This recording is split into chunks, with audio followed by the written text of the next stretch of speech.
Hi guys, magandang hapon po sa lahat. Narito po tayo, magtatanong po tayo kay kaibigang Linyo po kung bakit po may nilagay po ng kataw doon sa nilagay ni Bibi Boss na alay po na yung bulaklak, kung ano po ang ipinapaabot po nila, bakit po ay mayroon pong patay na nakita natin. At saka si Bibi Boss pa yung muntik ng malunod at hinila. Narito po tayo ngayon para po ay subukan natin na tatanungin po. Kaibigan ninyo, kumusta po? Kaibigan, narito po ako para magtanong lang po. Ano po yung nakita namin doon sa tubig na yung inalay ni Bibi Boss na bulaklak ay nilagyan po ng kataw na patay po na ibon. Bakit po mayroon pong ibon na patay po doon nilagay po sa gilid po ng bulaklak? Ano pong ipinapaabot po nila?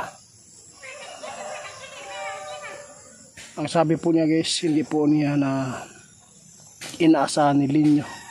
Bakit po na nilagay po nila? Kasi po ang ibig sabihin yun, kapag nagtagal po tayo doon, si Bibi Boss pala yung muntik ng madihada po at mapapahamak.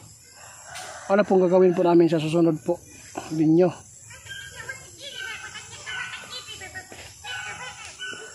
Diyos ko, bakit po ano yan namang hiningi po nila?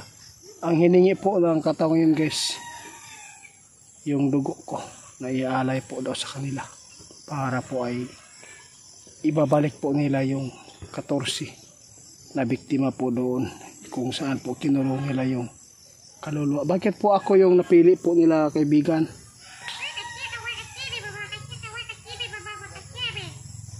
Papayag po ba kayo na mag-alay ako po doon sa sarili ko?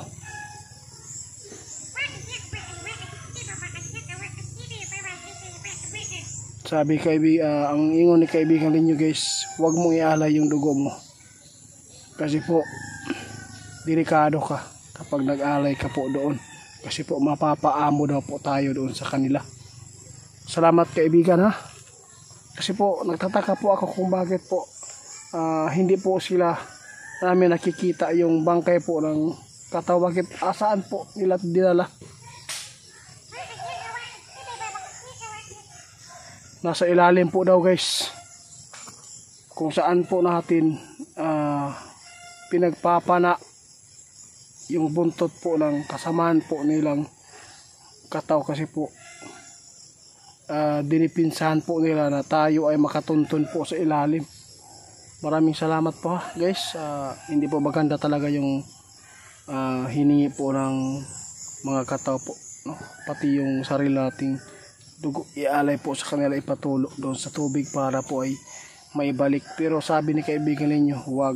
Kasi po kapag nakukuha nila yung dugo natin ialay, mapapaamo po daw tayo. Kaya ngayon guys, magtatanong po tayo kung ano pong gagawin po natin na sana po ay makaligtas na po yung 14 biktima nila. Kaibigan, paano na po kung, kasi kahit po mayroong lagas si Bro Ari, hindi pa rin natatapatan Bro Ari yung mga demonyo doon po sa tubig.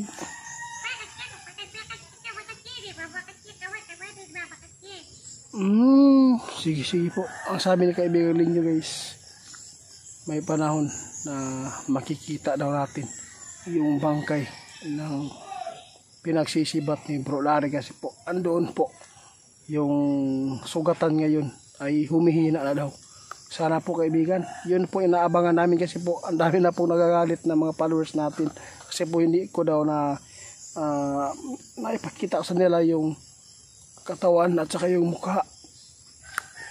Kasi hindi naman po basta-basta guys, no, na magpapakita din sila. Kasi po umiiwas din sila sa mga tao. Kaya ngayon guys, bilang tayo ay kusanter,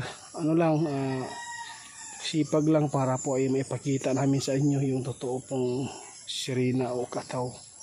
Abang-abangan lang po natin sa susunod po na eksplorasyon. Abangan lang po ninyo guys. Sana po ay maintindihan po ninyo na kasi po mas malakas po sila kaysa atin.